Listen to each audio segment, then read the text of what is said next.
Cantrell. Present. Councilmember King. Director Barnes. Here. Director Duplessis. Director Johnson. Here. Director Guzman. Director Pacho. Here. Director Sloss. Here. Director Howard. Here. Director Scholas. Present. Director Taylor. Mayor, we have a quorum. Thank you very much. Well, welcome again. Welcome back again. Thank you all. I just wanted to highlight prior to the asking for the approval of the minutes of our last board meeting, just to highlight, I recently signed the CEA agreement that will invest $22 million in bond sale dollars into purchasing 2 static frequency changers. Thank you for your work. Thank you for your support, because it was this board and in partnership with the city that we've gotten here. So thank you. Also, I know that voting on the bid award for a new combustion turbine generator today, which is a big deal, and again, a testament to the hard work of this board and progress that continues to be made. We know that we didn't get here overnight, meaning from decades of a lack of investment, and we will not turn things around 100% overnight. But what is true, under this leadership of this board and this administration, we've made more progress than we've seen in decades, and it's because of all of you doing what it takes, so thank you. Definitely concerned about what's happening in Baton Rouge, no doubt about it. I know that this board voted unanimously on a resolution stating our position very well that was provided to those in Baton Rouge. However, we're seeing how it plays out, but we will remain steadfast and focused on what is right for this utility, what is right for this city relative to, again, fixing and improving our infrastructure in ways that are unprecedented, and with creativity and innovation, again, that this board has brought forth, and with a strategic plan. Thank you, Director Barnes, for your leadership there.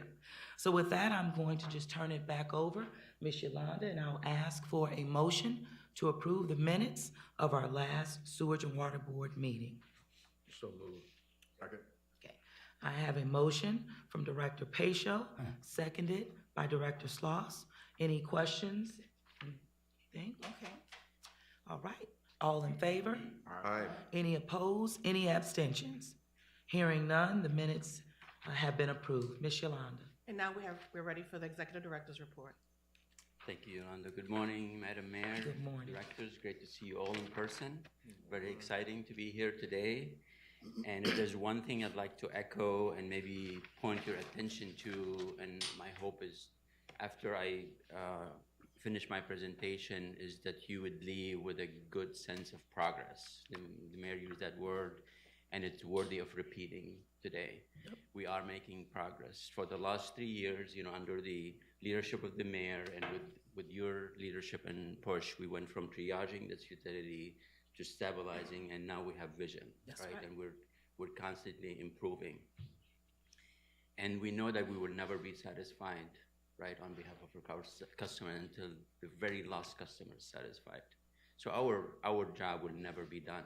We will always be in constant state of improvement. And this is our commitment to you. This is our commitment to everybody who's listening, all our customers. So this is an ongoing, perpetual effort. And I'm very confident after you hear my report today that you're gonna have a very good, strong sense of the progress we're making. So the agenda is a little long today. I'm advancing this. So we're gonna touch on, obviously, customer service, top priority for us, technology, finance, infrastructure, pumping and power, the usual update that we provide you, and share some of the stakeholder engagement. A little bit unique today because we did not have a finance administration committee meeting. We're gonna have an abbreviated presentation in lieu of just looking for approval. So this is unusual today, Mayor. So some customer service related facts and stats. It's very important to note that when we took office, or when we started this mission, we had a backlog of 10,000 open disputes back in 2018, and we're down to 23, 29. Now that still continues to be a very high number. We're not satisfied with that, and our goal obviously to reduce that number of dispute to a very, very minimal number. We'll never have a zero, but that we look at that number and it continues to be high, but it's relatively and significantly less than what it once was. That number does not represent the actual administrative hearings that we hear, which is typically about 200 a month. So it's certainly work in progress, but as you can see, we've made an exerted effort to improve on that, and we certainly have. With that, could you tell us what the targets are? Like, what are the industry standards for what the backlogs look like, and how many people are in sort of that escalation to 200 you're talking about? Right. You will always have a disputed bill somewhere, right? And our goal would be a smart meter, and we're rolling that out, and for the implementation, it will be less than 1% at one point. So you will always have somebody doubting a bill. And when you have a better level of confidence across it, then the acceptance of those bills are going to become more prevalent. Now it's met, when you look at your bill, it's met with doubt, and any deviation or any variation is going to cause you angst and going to cause you to think that something is wrong. We don't blame people for that, but that's why we're trying to regain that confidence. And then when we have that tool, meaning the smart meter program all rolled out, that doubt is going to go away. But you will always have some low percentage. So what's the target for an agency our size? What number of open disputes would be acceptable? If we have less than 1%, we would be very satisfied, because that would be a national, I wouldn't say model, but national statistics.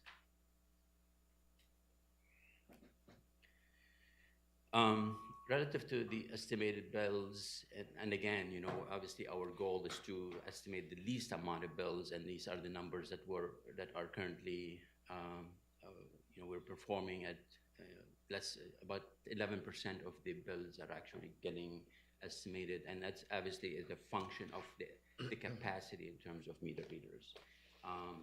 We sometimes losing meter readers as fast as we're hiring them, so it's a constant struggle to stabilize that staff, but we are at almost 2/3 capacity. Obviously, if we have 10 more, so we gain 10 in 1 month through training, and they're going to gain proficiency.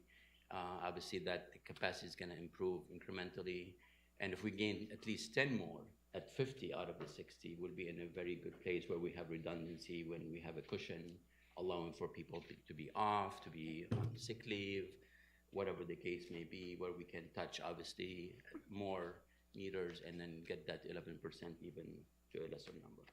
So Ghassan, that's primarily due to attrition, you said, of people coming in and then leaving? It's a very tough job, very, very tough job.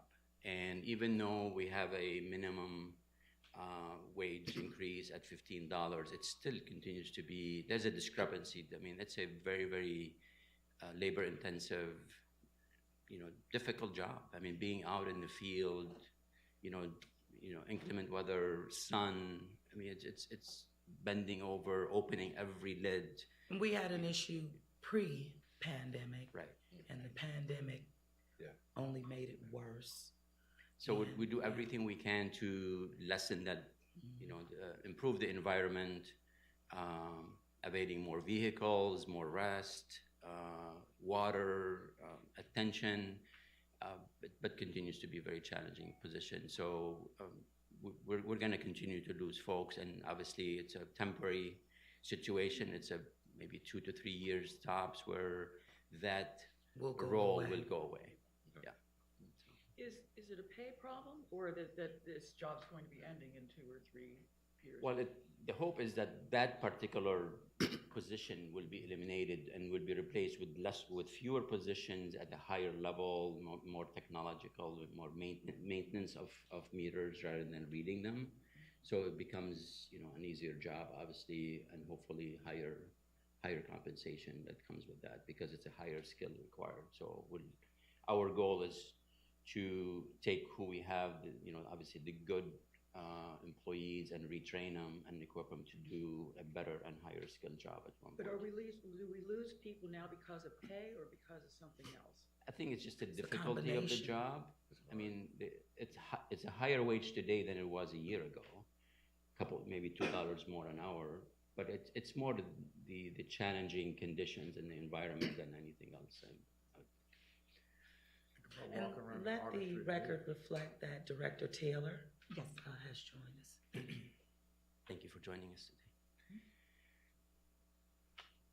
So obviously, good statistics to share with you. We bounced significantly back from the bad days of Ida, and then as of last week, we read 89% of our meters. Again, this is a very, very huge improvements. It's gonna continue to vary up and down because again, it's a function of having the number of readers we need every day and having the 5 days per week. So any inclement weather or any holiday will definitely impact adversely And Ghassan, question about this. We know that this is probably one of our most risky group of employees. They tend to be injured more. They have dogs and going on people's private property. Do we see a change in our safety profile as we are seeing more meters being read because there's more people in the field and going to more homes? Absolutely, that's a great correlation. And I know Renee spends a lot of time training our safety unit, spends a lot of time bringing better situational awareness to our meter readers to watch what they're doing. We teach them good techniques in terms of how to kneel, how to pick a lid, and all. We tried our best to improve those. So yeah, the more people are in the field, obviously the higher the numbers, but we're very keenly aware of that, and we spend a lot of time with our meter readers to minimize the Sure. And while we're doing this, I think through the operations committee or the audit committee would be a nice place, but I'm interested in seeing what the safety data looks like and where we are in terms of benchmarking, how safe our employees are out in the field as they do this work. Absolutely. That's a worthy area to explore. Another customer service statistics, there's little confusion, possible confusion out in terms of what we do relative to our customers and disputes. And there's a common situation that happens where somebody gets a high bill, and one of the usual suspects that contributes to that is a leak on the private property. And no one else is more equipped to determine that but the property owner. So we put that responsibility on them when we ask them to investigate and explore that. And once a leak is found and repaired, they come to us, and then we have the ability, and we often, virtually every time, exercise the option of waiving 100% of that excess water beyond the typical usage. We waive the 100% of the sewage the sewer fee, because we know that water went somewhere, but likely did not come into our sewer. So we never touched it, we never treated it. So there's really no reason to charge for that water. However, we know that that water was produced, it cost us money, and then we compromise and we split that cost of that excess water at 50%. And that presents or reflects an incentive from an owner's perspective to pursue exploring whether there's a leak or not and to fix it. Otherwise, if they know that we're gonna waive 100% of that excess water, there's really no incentive for them to do anything about it. So we feel that that's a very reasonable approach to incentivize corrective action, gain some of the costs that we've incurred producing the water, and some people are very satisfied. They think it's reasonable. Sometimes they're not. They think it should be waived 100%. So that's where our policy is. And again, virtually every time that happens, 100% and 50% are exercised. And we know that if somebody has a erroneous bill and it's proven, we have the not the power, but the ability and the inclination to just waive that and correct it and then waive any erroneous number that is associated with the bill. So that is the constant daily situation that we go through. So once an error is found, the customer is made whole. And I'm addressing some of the questions and some of the points that have been made out in the public that I don't think they reflect everything we do, where yes, there are some customers out there who are not satisfied, despite even maybe reasonable investigation and conclusion, and they're gonna be loud, they're gonna be vocal, they're gonna be dissatisfied, but that does not reflect everything else that we're doing, satisfying our customers. Well, clearly, when you looked at or you gave your the amount of disputes from 10,000 and being decreased to 2,000, that was when we came in. And you can just look at where it was talked about, even in the open environment and even in the media, much differently then than it is now, which is a testament, whether or not, but you can use it as a measurement. I do, because clearly it would still be the same if that were the case. Poco? I don't want to open up too much detail here, but the person has a leak on their side, so legally they're responsible for that. It's their leak, it's their problem. They come to us and they say, well, I don't like this, it's not fair, whatever, so we can reduce it by 50%. And maybe this is something we could follow up on, but what exactly is required from the customer to, I mean, they have to have a plumber certificate or what? And I don't know if it's something to answer now or that you can get from me later on, but I'd like to know exactly what that process is. Yeah, I mean, it's I a got fair a problem with forgiving a bill that's the customer's problem, it's their fault. Again, it's a no-win situation, and obviously we're open to guidance and suggestions. But the process is pretty simple. We ask the owner to hire a plumber, investigate whether there's a leak or not, and once that leak is found and repaired, they show us a proof that a plumber has made the repair. It's verifiable because then often you will see a reflection in the reads. Next read, you're gonna see, it's more typical usage, and we automatically make those adjustments on behalf of the customer. And if it's on our side, then we go and make the necessary repair. And there's this misperception that if there's a leak on our side, it is costing the city and our customers indirectly, but it's not costing that one particular customer. Because the meter's not turning. If it's Right, on the our water's side. not going through that meter.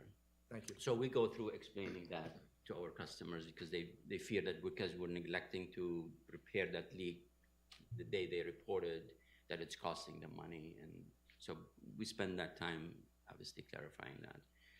And I know relative to leaks, we have hundreds of them. And then one person looking outside their window seeing one leak could be a trickle, could be a little bit more.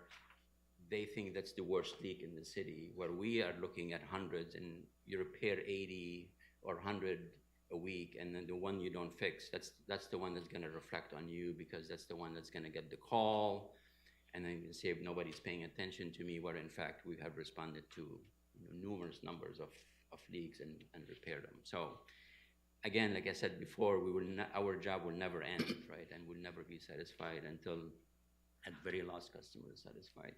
So, Hassan, just one additional point with that. Once the leak is repaired, or even though we go through the process, normally some of the calls that we receive have nothing to do with the leak because it's repaired or the process works. It's what happens after in terms of the repair of the street or the sidewalk that was taken up to make the repair. Sometimes the complaints are, that's not a fast enough process, or who's responsible to do that? Is that DPW?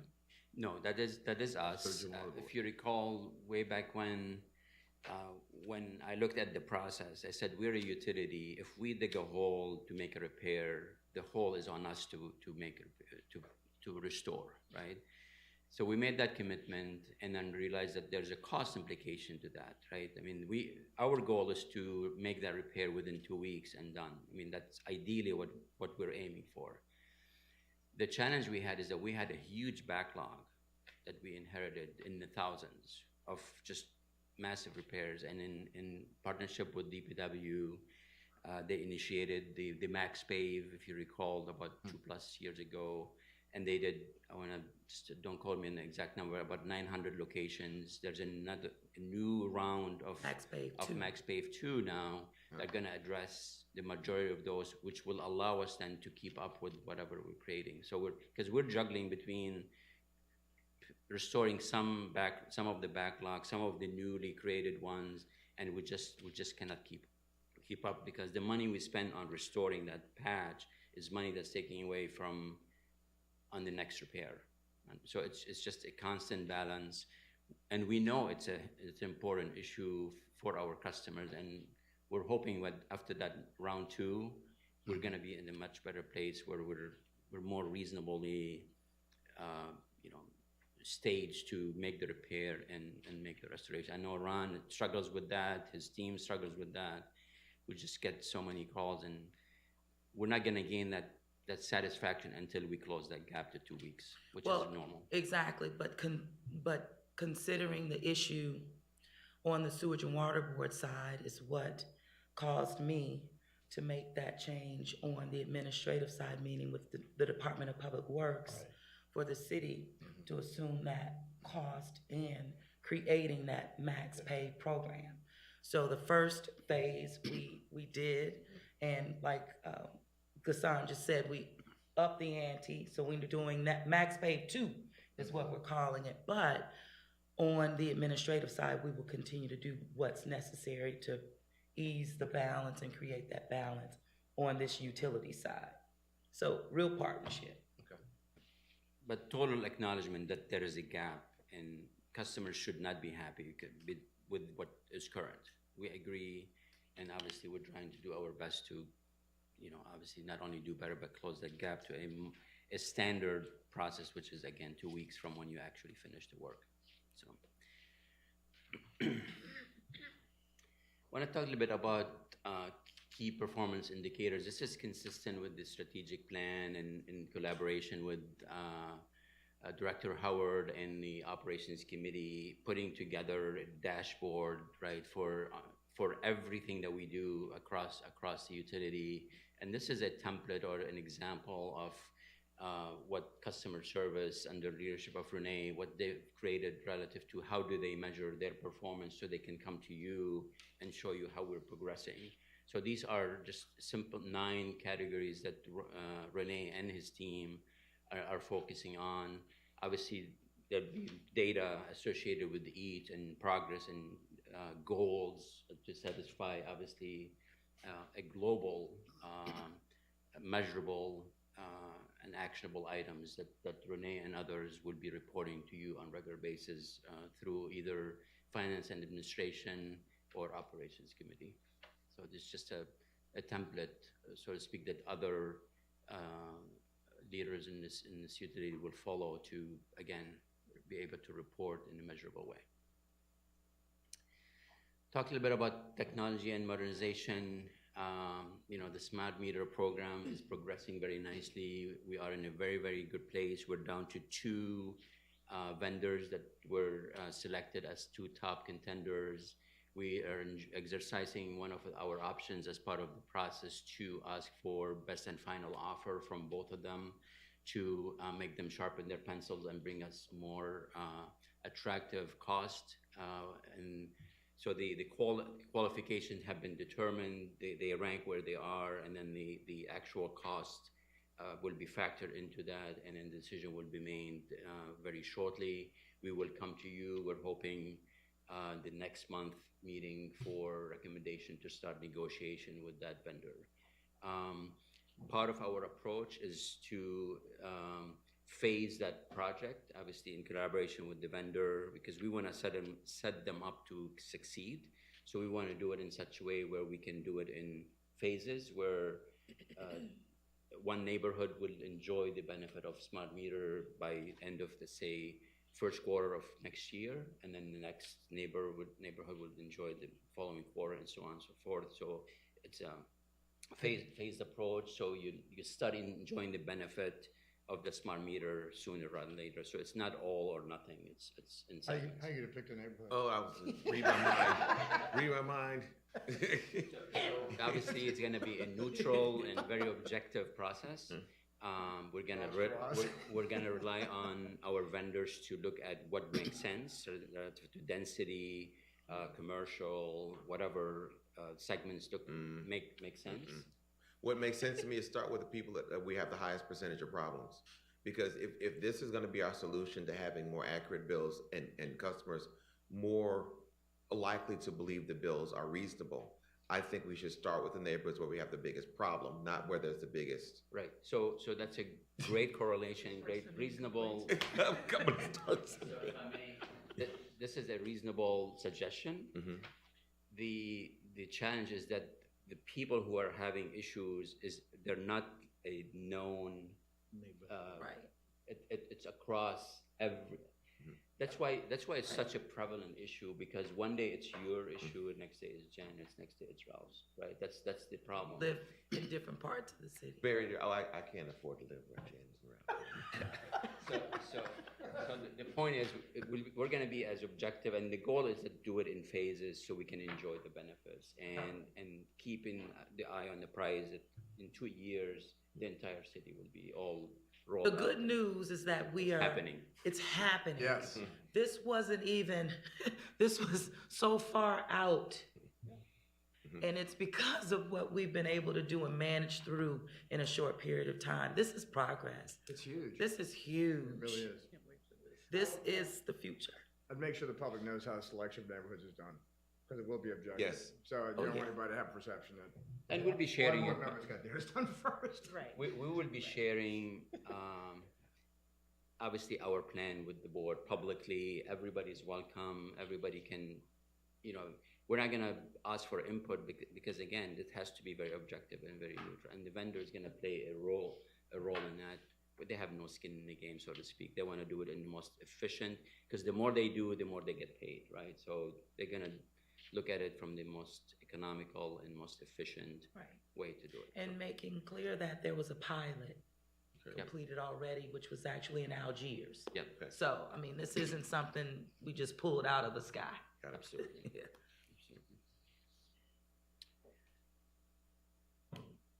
Talk a little bit about our financial stability, obviously very key priority for us, and outside optimizing, our revenue from the normal collection, fee collection. Obviously, we look in every possible opportunity and area to seek funding. In this case, obviously, with the increase in funding from because of IJA trickling down from the federal government to the states. As I told you last month, we're focusing on the routine, what we know and where the money is going, and what we know we can gain money or obviously maximize that funding. We met with our counterparts at the Louisiana Department of Health to talk about what do those pots of money look like, what are our chances. Very honest, direct conversation. They were very helpful. We'll be meeting with their equal in DEQ, which control the money for the clean water money for wastewater. This is clean drinking water. To again, kind of two parallel path, two different buckets of money, and maximizing every bit of money that's available. Keeping in mind that we are competing with other municipalities, utilities. Everybody has needs, and everybody is going to try to get that same money we're trying to get. The good thing is that there is a great emphasis and focus and funding that supports lead service line replacement.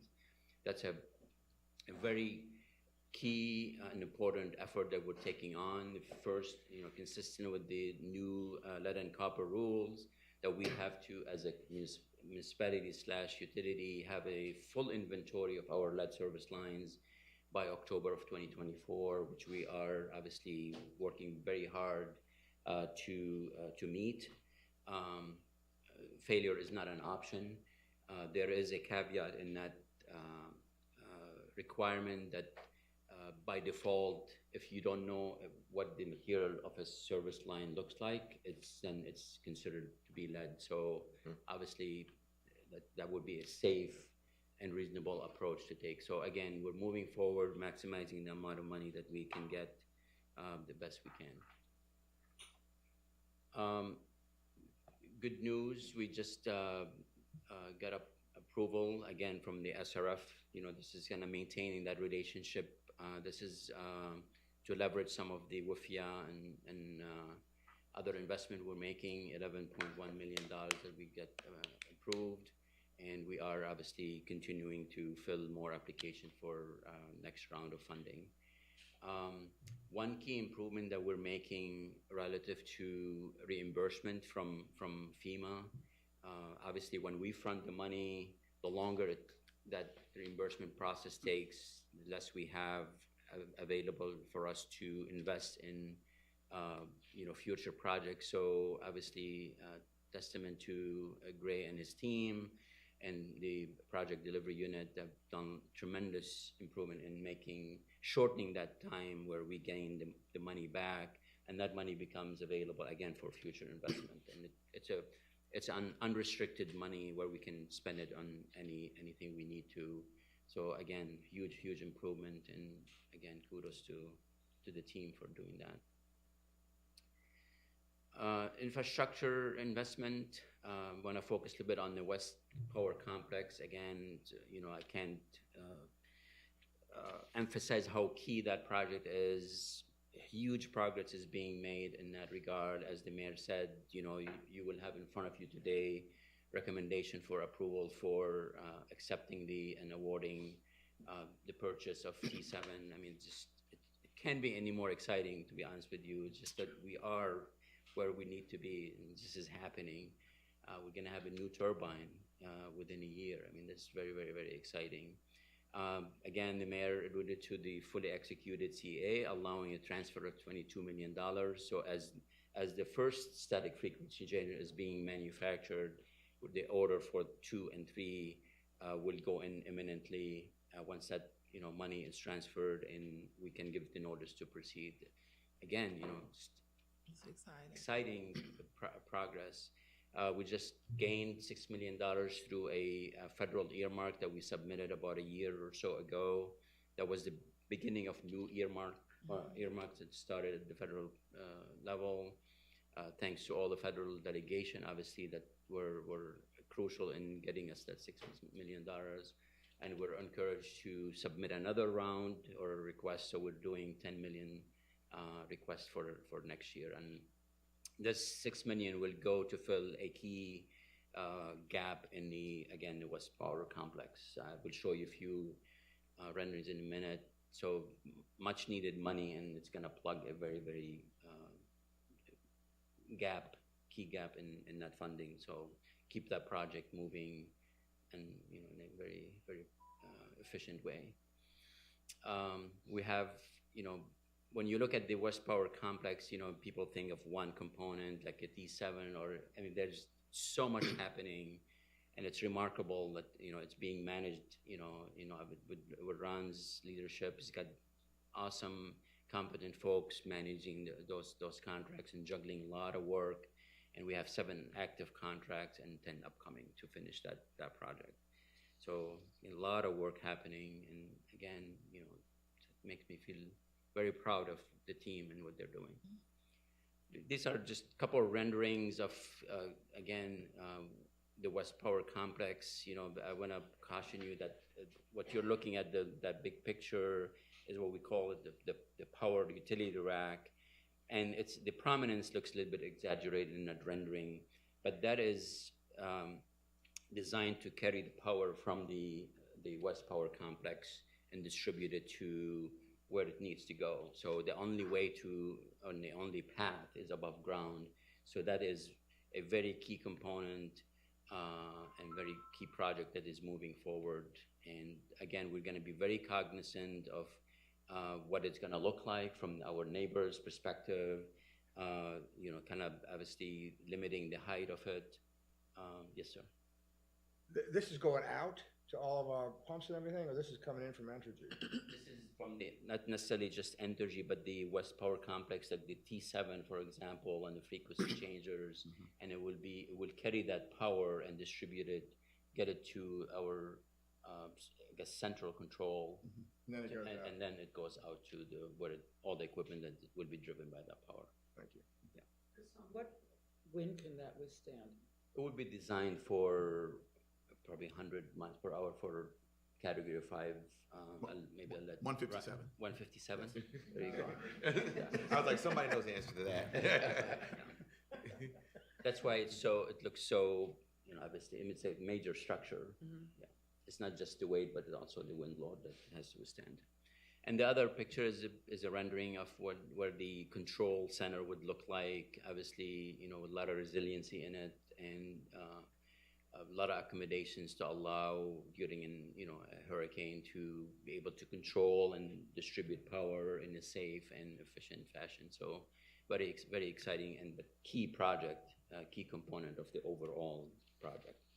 So just wanted to share a couple examples to just show the enormity and the complexity of coordinating and managing and putting all the funding together to make that happen. A couple other examples. Obviously, the JRR project continue to happen. You approve a lot of water main and sewer main designs. So we're in constant, obviously, partnership with the city and DPW to keep those projects going. Outside that, we have the transmission lines. So the other ones are distribution lines. The 8-inch, 12-inch. These are the larger mains that we are kind of separated from the actual JRR / DPW contracts, and we're doing those independently, and those are moving forward. Very important work, improving the reliability and the capacity of our distribution, which feeds, the transmission lines to feed the distribution lines. So again, very important. A lot of work ahead of us, about 16 months, and a lot of coordination that has to happen with businesses, commercial, residential, in terms of the impact during the work, in terms of pressure fluctuation or what have you. So, Ghassan, one of the things that we've talked about over the arc of my tenure here is understanding operations and safety. Is it possible for a schedule, especially in District C, where I am, to be shared? So maybe I can, like I toured the facilities, I can get a better understanding by sort of how these work sites go and what's happening there. Is that a plan that can be shared with us, so we can coordinate if there's something happening in our local communities, we can go visit and take a look at or understand deeply? Absolutely. We share our scheduled work on our website, via social media. If there are specific venues that you want us to explore, we're happy to. Neighborhood associations, yes, absolutely. Okay. And we can even accommodate, for the board, a site visit to give you a better appreciation of what we're doing, why we're doing it, and the long-term improvement and impacts. Sure. I know that Public Works has done a more consistent job of letting us in Amerity know when things are coming, but we don't always have a good understanding of when things are coming from a sewage and water board perspective. It happens because it affects our businesses and our residents. We also have a fair amount of street activity now that the world's opening back up. Right. And so people want to make sure they can understand what routes are going to have to change or what things are going to have to be accommodated. Like for Roots of Music that parades through our neighborhood practicing. Those are kids that just need to understand what streets are on and what streets are off. Absolutely. And the contractors carry that responsibility as well.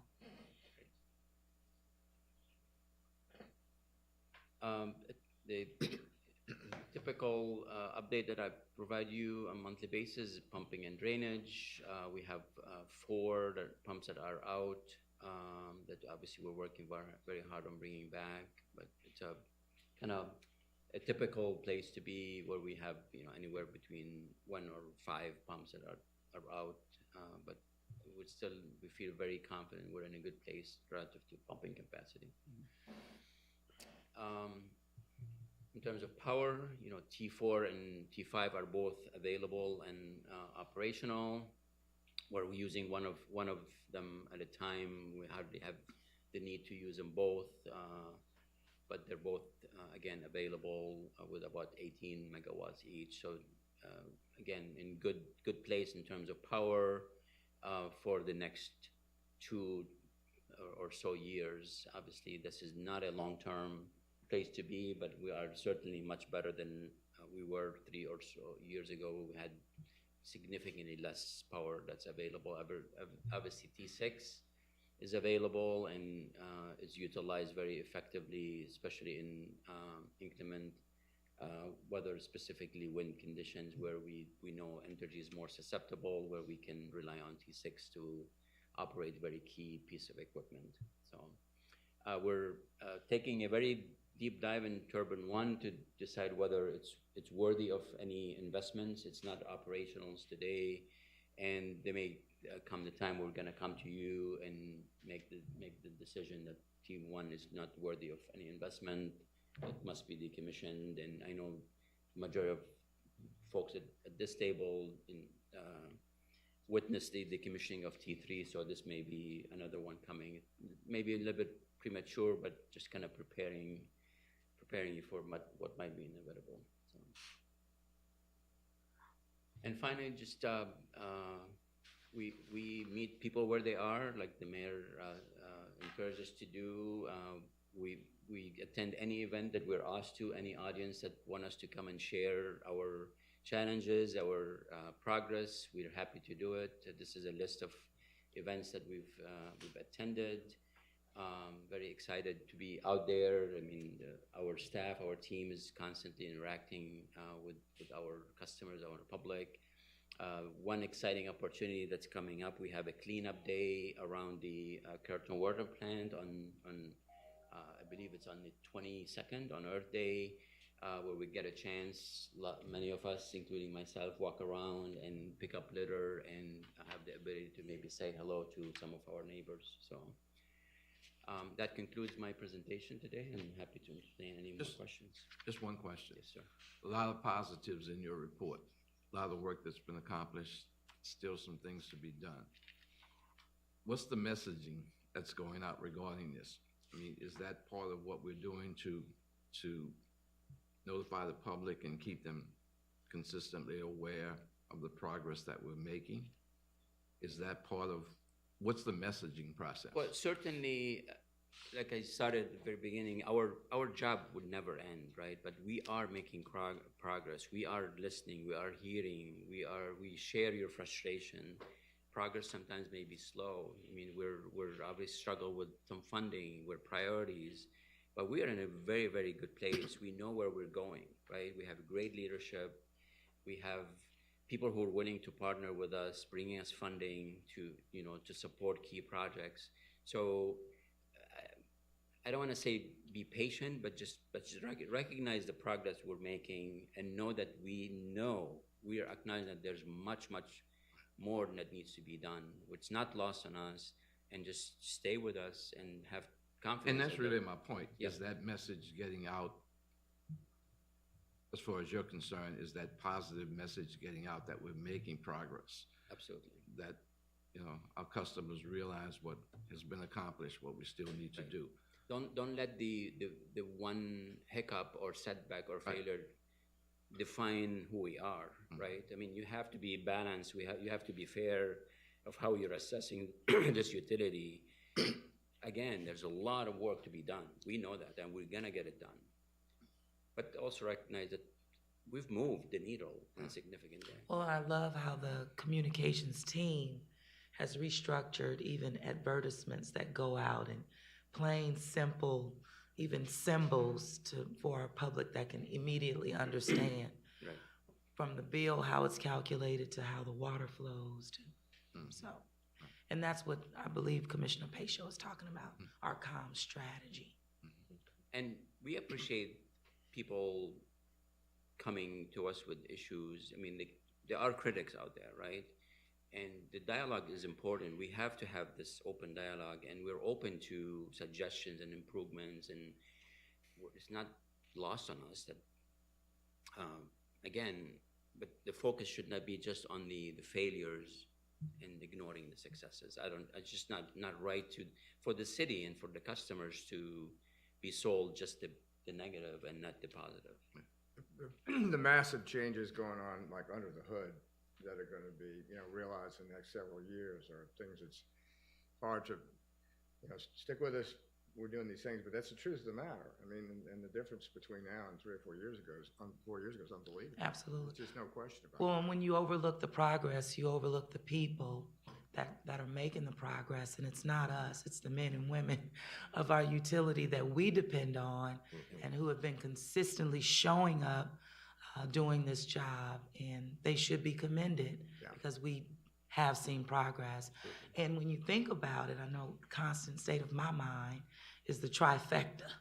So from the great resignation, which is real in terms of capacity, which, inflation, and then you think about the supply chain, just in terms of daily operations at every level. Right.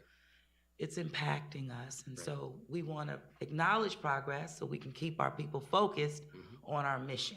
Yep. And that's what we will remain focused on. Amen. Yeah. Question, unless this is being addressed somewhere else, could you talk about the bill that's pending in the legislature? Sure. I have Monica Gerhardt, who is my director of relations, state relations and federal, who is here and who can speak to that, Director Howard, if the board wishes. Like Monica to come up and Monica, maybe pull just up that come chair. right here. I think we want to understand what's going on. Yeah, I just don't, it keeps changing. And thank you for being here, Monica.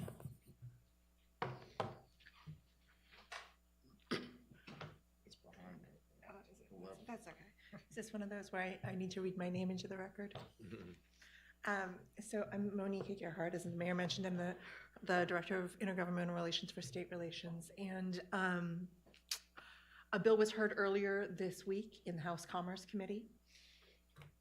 The bill by Representative Hilferty, which I believe that she's been working closely with Senator J.P. Morrell on. What is it? Council member, pardon me. Has been there've been a number of changes which I think that this board contemplated very deeply and issued a resolution.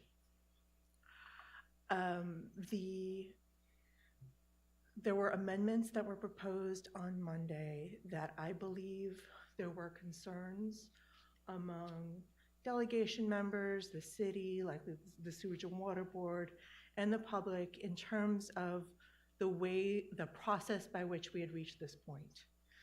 So, for example, just the fact that the bill had not been discussed with the delegation, with the city, with the Sewerage and Water Board, with the stakeholders, with the public, before the bill was filed. And then the same thing with the amendments on Monday morning, that there had been discussion and requests for information, and nothing had been seen by the mayor or her team, by the Sewerage and Water Board and their team, or by the delegation, right, who is going to be debating the bill. And so the bill will now move to the House floor. I have heard, again, I believe that there may be amendments. There was some discussion at the table in terms of getting the bill into a different posture. I know that the Sewerage and Water Board also has questions about some of the issues related to changes we made in 2020. And again, when the Sewerage and Water Board brings legislation, that's not something that's done lightly, right? That we make a legislative change, a statutory change. And so there's an amendment that undoes a change in 2020. I think that the Sewerage and Water Board and the city and the delegation are working right now to learn from the realtors and the stakeholders who have reportedly requested this amendment. Again, we had no prior knowledge, so we're trying to get a little bit more information and trying to find out what the real issues are and how we can resolve them. And so that's, I would expect it to move to the House floor early next week. What does the bill say? You're talking about the process, we don't know what the bill says. The bill. So I'm not prepared to go deeply into the amendments. I think that Ghassan may want to speak to the very specific connection issue. Did you want to? Yeah, sure. So back in 2020, we came to the board for approval to propose a change in how we fund or not fund house connections. And there was a law on the books that obligates the Sewage and Water Board to provide a house connection to any lot that was on record, off record as of 1954. There was probably a reason for that law at one point, but you know, in 2020, that law or that date became irrelevant to us. And the cost and burden of carrying that was challenging for us, and just there was no logic or reason for it. So we proposed that any house connection that is required to support a new development or a remodeling of a house should be borne by the owner. So we made that proposal, and it passed. And now it's being undone without any discussion as to why. It is very difficult for a utility that's already struggling, you know, financially, to even budget or quantify in advance what those cost implications would be, because it's predicated on decision made by individuals. And it could be one individual, it could be 1,000 individuals deciding that they want to do something with a lot, and that cost has to be borne by us. That's not normal, is it? It is not normal. It was on the books, so we abided by it for years. And at one point, from my perspective, it just didn't look right. It was not consistent with, you know, national and other utilities practices. So we proposed it, and it passed in support and in favor of us. And now, without discussion, it's being undone because of, you know, other entities who are now bearing the cost, which we think they should be, because it's part of a project. So they're trying to put the cost on the Back other on. customers. No, on the, yes. Yes, it's on the utility, it's passed on to other Absolutely. customers. And I think we Ratepayers, need to, people need to realize that there's nothing free about this stuff. Nothing is, exactly. And without a conversation is, you know, it's very difficult to, you know, accept how the process is going. I mean, at least understand our perspective. And there may be some compromise, maybe there's some happy medium where we can allow versus undo everything that we did and just put it back to what it was pre-2020. There's no reason to compromise.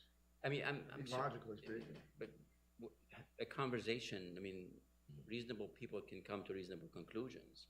But if you don't have that dialogue, Hope so. you're just deprived from that opportunity to at least share your perspective. Nor an understanding of how what's it the- impacts the organization. I understand the mayor's position, I understand our position. What's the city council's position on this? I mean, I don't work for the city council. I believe that they passed a resolution in support of the bill. I believe that the resolution passed by council is the bill in its original posture. I have not heard from council again on amendments. Councilmember Morel said at the table that the council, I believe, my understanding of what Councilmember Morel shared at the table was that they were good with the amendments and that he was authorized to speak on behalf of the entire council. Okay. So we have a lot of work to do, obviously, to hopefully explain to delegation and ultimately the voters that I think one of the questions. implications are. Yeah. Oh, I'm sorry.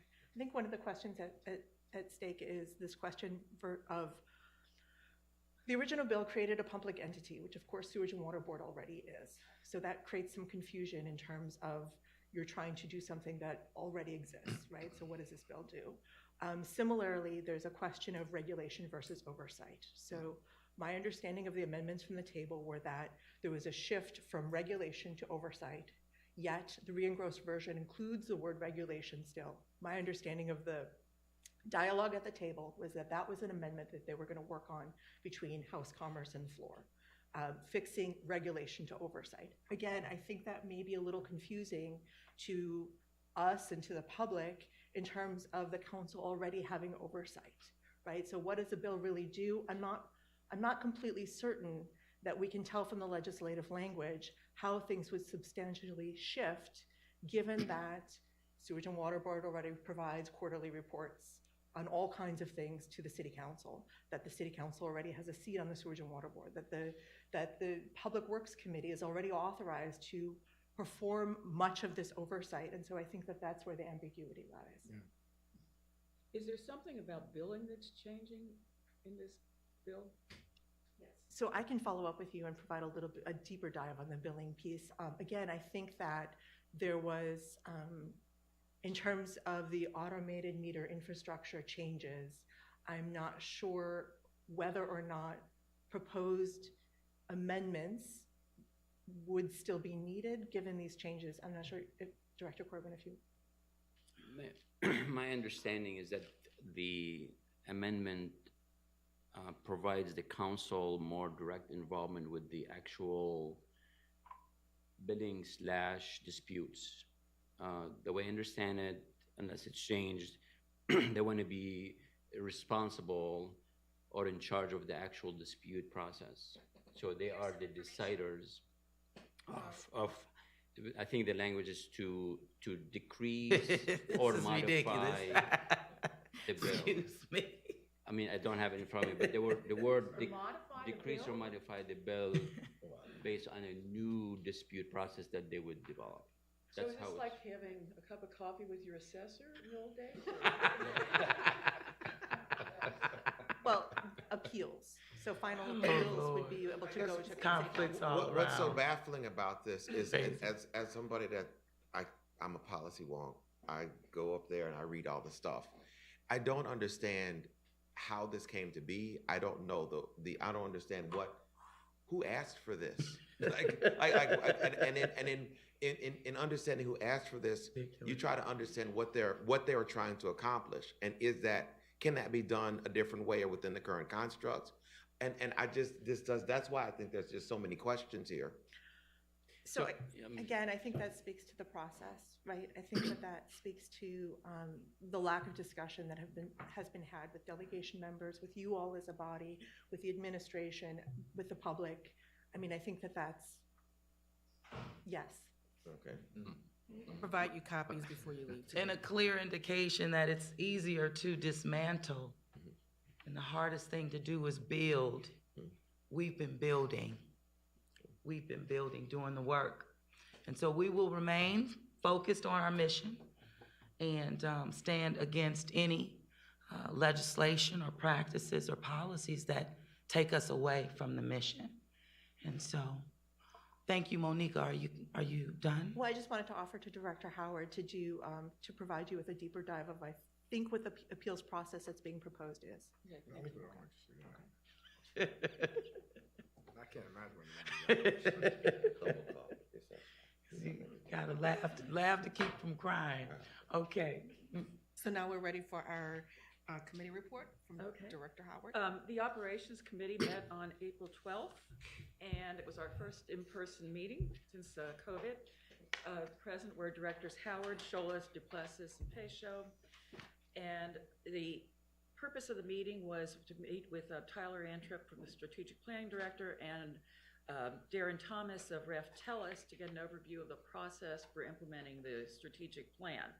And basically, this is a pretty exciting process because basically what's happening is there's a 12 to 18 month lookout where there are specific tasks and timelines assigned to specific people within the organization for what we have to do to start moving towards our seven goals.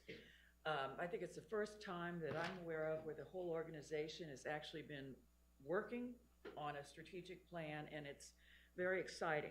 So what they did was presented a prototype of an electronic dashboard that's going to be available to staff and board that will contain the timelines, the tasks, but also performance measures so that we can see how progress is being made.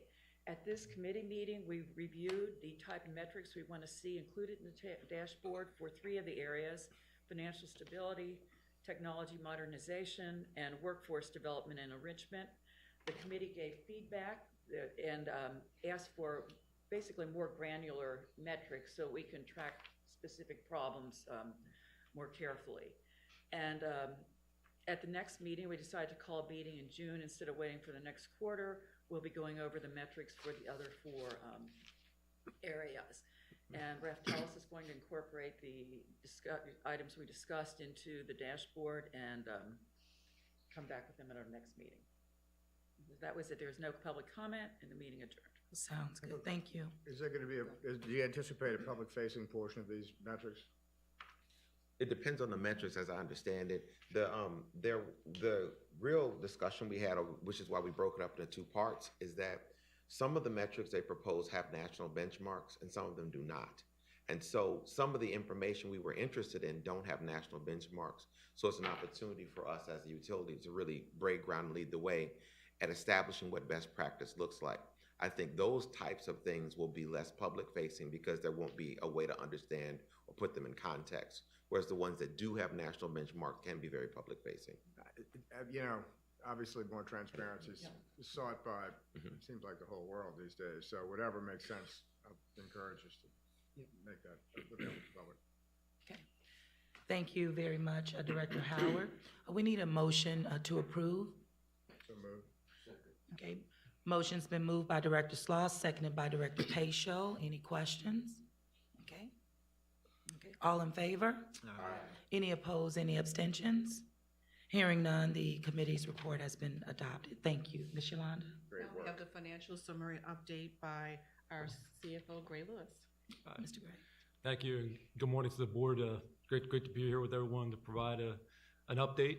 Just for those of you that are part of the Finance and Administration Committee, this is a series of slides we typically go through. You know, I'm not going to speak to each slide, but just want to provide an update. On February, it was a short month with 20 business days, and here we have our financials. We're staying very busy with the audit season right now. Is our primary focus to keep on track with our June deadline for the fiscal 21 audit. So right now I'm not aware of any major issues, just going through that busy time. So here in February, the first slide, just want to highlight the operating revenues are $15.8 million for the month, 38.9 million year to date. It's trailing budget. We expect, we'll catch up later in the year, timing of issues. We had $200,000 so far year to date in our ad valorem and other taxes. That's our drainage millage. That's also a timing issue. We should see that catching up now that property tax bills are out and that money will start coming through. Our operating expenses were $22.5 million for the month and $41.9 million year to date, which is running lower than our conservatively estimated budget. So we'll continue to monitor.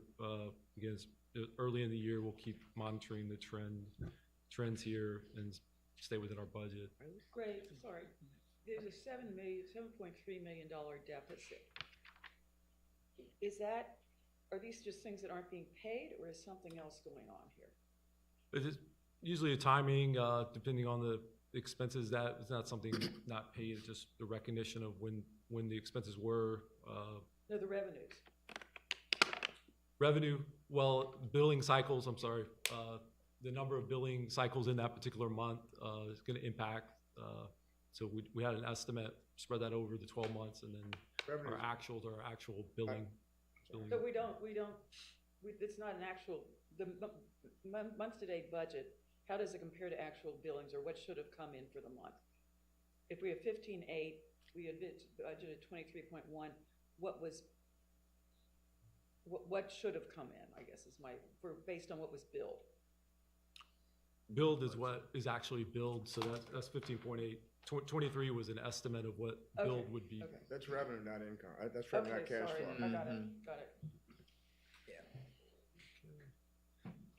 it. Next slide, just an update on the cash collections. Despite the short month in February, we had 19.8 million and then 23.8 in March. So two good months that were above our recent averages as we continue to focus on collections. Does that normal collections have an impact on that? For sure. Definitely, yes, definitely. Good to speak to that. So this slide is our monthly dashboard that we put together with some key measures that we monitor each month, such as line 9, days cash on hand, 141 for water, 195 for sewer to measure our required liquidity in accordance with the bond covenants. We're above our minimum of 90 that's required. Line 17 and 19 are relate to our receivables. As we talk about the normal collections we are pursuing, trying to be consistent with our practices and basically pursue the backlog that has been created, but the receivables have lowered as a result of the efforts here.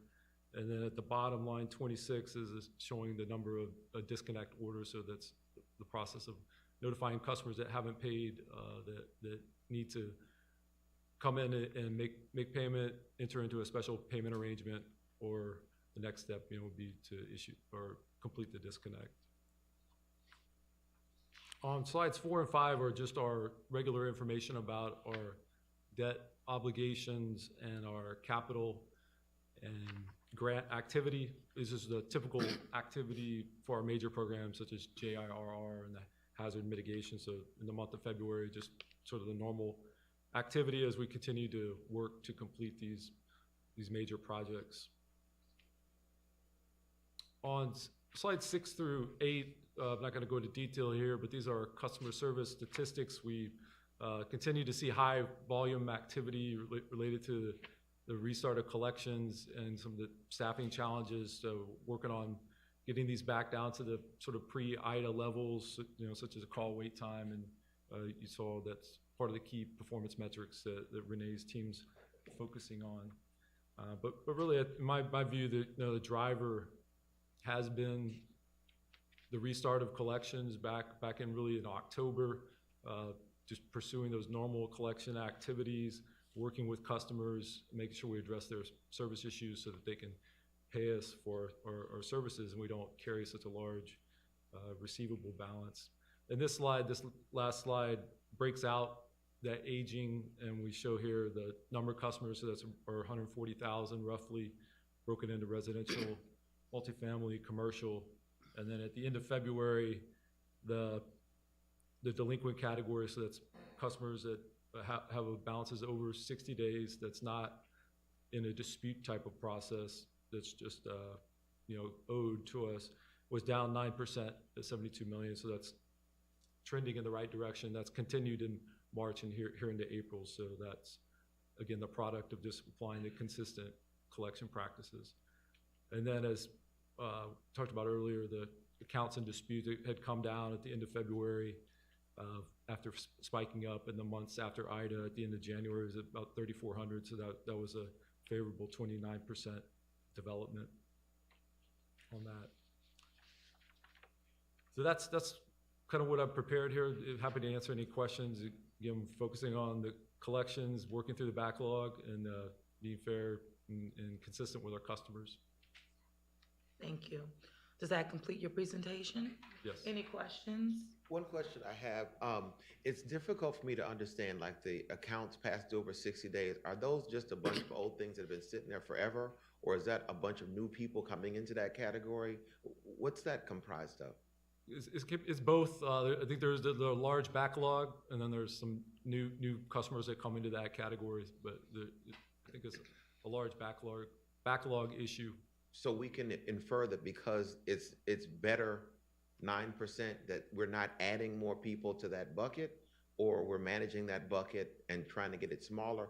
I'm just trying to understand what that means. We're managing it and trying to get it smaller, absolutely, down to a much more manageable level with a few thousand customers instead of 25,000 and 30 million, say, instead of 60, 70 million. So that's what we need to do.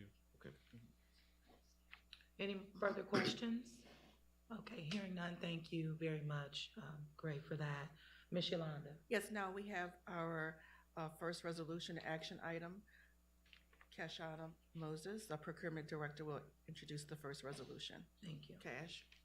Good morning. Good Thank you, Mayor and Board, for giving me the opportunity to present this resolution to you. My name is Cash Moses. I am the Procurement Director here at Sewerage and Water Board, and I am asking for approval to adopt a proprietary purchase law from the Louisiana Procurement Code for the Sewerage and Water Board. So the Procurement Department has received requests for items to be purchased that are particular brands, particular items that in Title 33 and in Title 38 of the Louisiana Revised Statute do not allow for us to buy particular items according to the brand or model. So we're asking for that to be approved so that we can purchase those items, particularly to the brands and models. I'm sorry, I lost my train of thought that quick.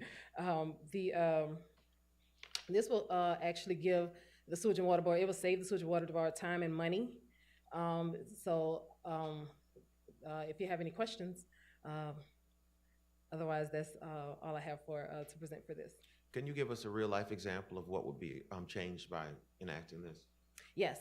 So, for example, we purchased Kenwood radios, which is a particular brand. And we have to purchase Kenwood radios for a couple of reasons. One is because the state's Elwin system is on Kenwood. So there is a state contract for it. However, particular radios that Sewage and Water Board buys has to go out to bid. What this will do is basically send out a bid. So this does not negate the bid process, which is a good thing. So it still will go out to vendors. We still will get a good pricing as far as that's concerned. But in the bid, it will state they can only bid on Kenwood radios. So that's what we currently use as far as like for the state's Elwin system. So we have to use Kenwood. The Louisiana Procurement Code allows for this exception, and so basically the board is simply adopting the Louisiana Procurement Code's exception as a policy so that we can get proprietary brands. Great. Thank you. We have a motion to approve Resolution 562022 to adopt. May I have a motion? So moved. Okay. The motion has been moved by Director Scholas, seconded by Director Barnes. Any questions? All in favor? Any opposed? Any abstentions? Hearing none, the resolution has been adopted. Thank you. Ms. Yolanda. Now we have Jason Higginbotham, our Chief of Security. Jason? Madam Mayor, members of the board, I'm coming before you today with a resolution that would approve a month-to-month extension of our current security contract while we go through the selection process, which is currently underway. We're scheduled for April the 28th to make a selection on the 5 bids received for a new guard service. Also, this brings the contract in compliance with the living wage increase passed earlier this year. Thank you, Mr. Higginbotham. We have I need a motion to approve Resolution 572022 has been moved by Director Pacho. We need a second. Seconded by Director Sloss. Any questions? Okay. Hearing none, all in favor? Aye. Any opposed, any abstentions? Okay. Motion carries. Thank you. Thank you. Ms. Yolanda. Yes, now we have Tiffany Trusclair from Foley and Udell, who will introduce the next two resolutions, which will be by a roll call vote addition. Thanks, Tiffany. And I think Jason actually clarified we do not need roll call, Okay. just unanimous. So the first resolution in front of you is the 8th Supplemental Sewage Service Revenue Bond Resolution, which is giving final approval for the issuance of not to exceed $15 million in revenue bonds, which will be sold to Louisiana Department of Environmental Quality pursuant to the State Clean Water Revolving Loan Fund. This is the piece that Ghassan touched on a bit earlier. We anticipate it to be the $11 million that was already approved by DEQ, but we issued the not to exceed amount as 15 just in case some extra money is found along the way. The interest rate on these bonds is expected to be 0.95%, which is a great interest rate. So we are very excited about that. And then this just allows us to move forward with this process. We have been contemplating this bond issuance since 2019, and even beyond that, it was contemplated in the rate studies and everything we've been doing over the last few years. So I know this is not new to any of you on the board. Thank you very much. Need a motion to approve. Okay, it's been moved by Director Howard, seconded by Director Sloss. Any questions? All in favor? Aye. Any opposed, any abstentions? Hearing none, the resolution has been adopted. Thank you. Ms. Yolanda. Oh, it is for both. Oh, Are you ready for the second? yeah, we can Okay, move on to the okay, second. great. Okay, so now we have the second resolution. Thank you. Yes, the second resolution is a preliminary resolution for the issuance of not to exceed 35 million in sewage service revenue bonds, which we also anticipate to be sold to the Louisiana Department of Environmental Quality pursuant to the State Revolving Loan Fund. This is just the beginning of the process. Gray has submitted the application to DEQ. We have not received approval yet, but it has been put on their radar, and this is just letting us move forward when we can. The not to exceed amount on this, we've set it at 4%. We do not anticipate it to be anywhere near 4%, but we just want to, ensure that we don't have to come back and start this process all over again. As we said prior, the current interest rate is 0.95, so we do hope that we get something near that. The next steps, we anticipate going to City Council and Board of Liquidation both in May, and then move on from there. So this is just basically getting the ball rolling. Yep, very good progress. We need a motion to approve. So moved. Moved by Director Johnson. Second. Seconded by Director Barnes. Any questions? All in favor? Aye. Any opposed? Any abstentions? Hearing none, the resolution has been adopted. Thank you, Ms. Thank Tiffany. you. Ms. Yolanda. Yes, now we are ready for the General Superintendent's report. Ron Spooner, please. Thank you, and good morning, Board of Directors. We have 13 total items in our General Superintendent recommendations, and each section will request to do in global, if that's okay. The first section is contract awards and renewals. We have 3 items in the contract awards and renewals. The first one is for Resolution R03722, 2022, that's contract 1438, and that is for the combustion turbine generator number 7 procurement. And that's actually a rebid of contract 1419, as was discussed earlier. This is an exciting contract. So, brief history, first advertisement out in December of 2021. 3 bids were received during that time. All 3 bids during that time were considered non-responsive. We did re-advertise for resolicitation. Turbine number 7, 3 bids were received again. And these bids, on the basis of the contract, was for base bid, which was for a new turbine, as well as we also had an alternate in there for a refurbished unit. All 3 bids were evaluated. The board is recommending selection of the new unit, the base bid for the new unit, to Solar Turbines in the amount of $15,965,000. So the alternate did not meet all of the specification requirements of the RFP, hence the reasoning for the board, we believe, is a very good recommendation to get a brand new unit for Solar Turbines. So that is Resolution R037, 2022. Second resolution is R032, 2022. That's the second renewal of contract MH 190014, and that's furnishing and delivering, and someone's turning for me, so that's good. Furnishing and delivering the positive displacement cold water meters. Again, the original contract, was awarded in January 2020. This is the second renewal of this contract, and in essence, it's furnishing positive cold displacement water meters for the Sewage and Water Board. And the General Superintendent's Office is recommending second-year contract renewal of this contract to continue to furnish positive displacement cold water meters. The third item on the contract awards and renewals is related to Resolution R053, 2022.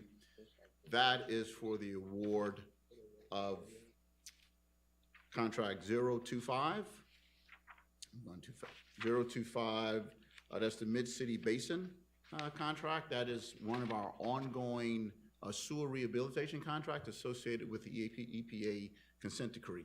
So 4 bids were received in March of this year, and the lowest responsive and responsible bid was submitted by Palmisano Construction Company in an amount of $10,812,281. And going in global, those are the 3 items we recommend for approval within the contract awards and renewal section. Right. So we can adopt in global, that's my understanding. Yes. Yeah. Okay. So I need a motion to approve. So moved. Thank you, Director Taylor. seconded by Director Sloss. Any questions? On, item F, is that second renewal a final renewal, or it can be renewed again? It can be renewed again. It's up to 4 renewals. Okay. This is the second renewal. Yes, sir. Thank you. Thank you. Any further questions? Hearing none, all in favor? Aye. Any opposed, any abstentions? Okay. Been fully adopted, thank you. Thank you. The next section is contract change orders. We have 2 contract change orders within this section. The first contract change order is Resolution R040-2020. This is contract change order for contract 1403, the demolition of the abandoned C7, C8 basins at the Carrollton Water Plant and other site improvements. So this is the site improvements associated with the future West Power Complex. So this change order consists of several field change orders, and if you look through the packet, we actually, this change order is an amount of, the net amount is $16,954, but we did make some adjustments. There were some items that we did not use that a credit was applied to reduce the overall amount of the change order. So these are ongoing field changes that we are utilizing on this contract, trying to wrap up this contract. This contract is roughly 96 to 97% complete, with a goal within the next 4 to 6 weeks. Hopefully we don't find any more unforeseen conditions to wrap up this contract and to move on with the other contracts for the West Power Complex. So the General Superintendent's Office is recommending acceptance of change order number 8, an amount of $16,954, $954.51. The second resolution. Question on it. Yes, sir. It also says it's increasing the contract time by 566 days. So was that already built into the field change orders, or are you saying this is going to add another over, almost 2 Yeah, the years? 566 days, the previous change orders we did not add time from the original, so we sort of playing catch up. This contract, as indicated at the last whereas, keeping with the contract completion date of June 4th of 2022. So the 566 would carry to make sure we, within the Right. allotted contract. So it's contract not time. adding that? Yes, Okay, ma'am. Okay. All right. Thank you. I'm sorry, yes, sir, I said the wrong thing, yes, sir. Thank you, Mr. Superintendent. We have one more. And one more resolution, Madam Mayor, is Resolution R052. That is associated with ratification of change order number 6. That is our contract 30109 between Swebno and Psycho, and that is our ongoing rehabilitation of sewer pumping station A, adjacent to the municipal auditorium. This contract addresses 3 field change orders associated with a relocation of a sewer line that was discovered in the field that was damaged. So we are relocating that sewer line. We have some extra lighting that we have to replace and several other items and activities associated, delay costs with Hurricane Ida and COVID-19. So this change order is in the amount of $24,068.02. And we're adding Director Johnson 143 days to this contract also to bring us forward. So when we close this contract out, we're within the allotted time. Thank you, Mr. Superintendent. We need a motion to approve the change orders as presented. So moved. Moved by Director Johnson. I need a second. Second. Seconded by Director Pacho. Any questions? Hearing none, all in favor? Aye. Any opposed? Any abstentions? Okay. The change orders have been adopted. Mr. Superintendent. Yes, ma'am, Madam Mayor, we have 6 items associated with the contract amendment section. The bulk of these items are associated with the ongoing cooperation that Swebno is going through with Swebno and DPW associated with the Joint Infrastructure Recovery Request Program. So the first resolution is R038-2022. That's the award of contract amendment number 9. And that's the agreement between Swebno and Myers Engineers for the design engineering services for the water line replacement program. So pretty much what we're doing here is adding the final of the design engineering fees as well as construction services, resident inspection services associated with the several projects in the almost the last whereas with 3 or 4 RR projects working with DPW. So this amendment is in the amount of $218,813 and for not to exceed the maximum compensation, a little less than $4.5 million, and is also extending the contract time through December of 2023, pretty much in alignment with the timeline of what DPW is going through with their JIRR program. So that's the first resolution, R03839. The second resolution is pretty much the same concept. This is between SWEPNO and Digital Engineering and Imaging, again, associated with the various projects associated with the JIR program. And again, this this increase is associated with design engineering fees, as well as construction fees, resident inspections for several neighborhoods within this within the program. And we're also extending the contract 180 days, and we actually put that in there. So that takes us, adding that time to be 6 months past substantial completion, just to make sure we have closeout and all that. So this amount is this amendment is in the amount of $823,042.52. And the General Superintendent's Office is asking approval of amendment number 8. Moving on to the next resolution, R041 2022. That is again another JIRR waterline replacement program, and this is amendment 7 between SWEPNO and Lambert Engineers. And again, this is to we're negotiating these fees in good faith with the consultants relative to the finalizing design engineering fees, and then the construction resident inspection and construction administration associated with the various projects under this consultant's purview. This resolution, this amendment is in the amount of not to exceed $1,372,411 for the described work. We're also adding 260 days to this contract. And again, all of this is part of working in conjunction with JIRR, with DPW. DPW is actually scheduling over the next, between now and December, to put an average of 1 to 2 contracts out every 2 to 3 weeks on the street. And so that is really, it's positive news to doing that way, but it's also the commitment we make with FEMA to put these contracts out on the street, to spend the money, and to upgrade. Meet the deadline. Yes, ma'am, to meet the deadline.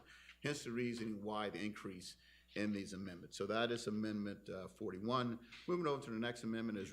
I'm sorry, you mentioned Lambert Engineers, but isn't it McDonald? Let's see.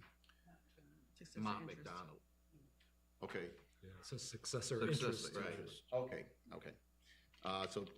I mean, you mentioned Lambert, but it's not with Lambert. Okay. The contract is no longer with Lambert. It's with Mont McDonald. Right. Fair enough. Thank you, sir. All right. The next resolutions are 044 2022. Again, this is another JIRR amendment with our consultants. I'll just jump right to the end. Again, we negotiated our fees, engineering fees, construction services fees, construction administration, inspection.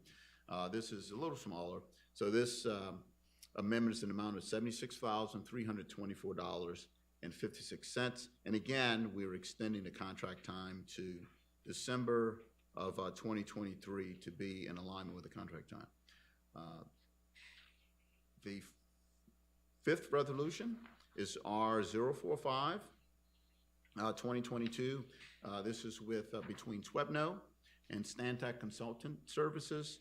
Again, also with the JIR program, the various neighborhoods that Stantec is working with on this program. This amendment amount is not to exceed $825,000 for the various work, and we're adding 494 days to this contract. And this is quite slight different because this contract would take us to November of 2024. So there's a JIR work and additional work also that we're doing in here. So again, this is the amendment number 10 with the JIR program. And the last one is not with the JIR program. It is with an amendment to extend the consultant engineering service inspection services. This is Resolution 050-2022 between SWEPNO and Black & Veatch design and engineering services associated with the ongoing construction activities with sewer pumping station 8. So again, that's the continuation of the resident inspection and construction administration, and extending this through August of 2022. This amendment is an amount of $81,300. So that concludes the presentation of the 6 items associated with the contract amendment section. Thank you, Mr. Superintendent. I need a motion to approve in globo. So moved. Thank you, Director Taylor, seconded by Director Scholas. Any questions? Hearing none, all in favor? Any opposed, any abstentions? The amendments have been approved. Thank you, Mr. Superintendent. Okay, and the last section is pretty straightforward. The contract final acceptances. These contracts have been completed and the contract and bid items have been reconciled. The first resolution is Resolution R048-2022. That is for contract 2024 with water main point repairs, water service connections, water valves, and fire hydrant replacements at various sites throughout Orleans Parish for a 1-year period. This contract was between SWEPNO and Wallace C. Drennan. The final amount of work, the final amount of work decreased the value to right at $504,866,000. So the General Superintendent's Office is recommending reconcile and authorize final acceptance of contract 2144. And the last final acceptance is Associated Resolution R049-2022. Again, this is the reconciliation and final acceptance of contract 30217. This is our annual cleaning and CCTV inspection of our sanitary sewer mains at scattered sites throughout Orleans Parish. And this contract is in the amount of $715,350 with a renewal period. So we did have a renewal period also associated with this. And so we've completed the base period as well as renewal period. And the General Superintendent's Office is requesting acceptance of contract 30217. Thank you, Mr. Superintendent. We need a motion to approve. So moved. Okay. Moved by Director Slaw, seconded by Director Howard. All in favor? Aye. Any opposed, any abstentions? Hearing none, the final acceptance has been adopted. Ms. Yolanda. So we have information items, and do we have any public comments? Comments, Mayor? So now we're ready for adjournment. That's progress. Motion to adjourn? So moved. Okay, all in favor? Aye. Seconded by Director Johnson. Meeting adjourned. Good. And guys out there are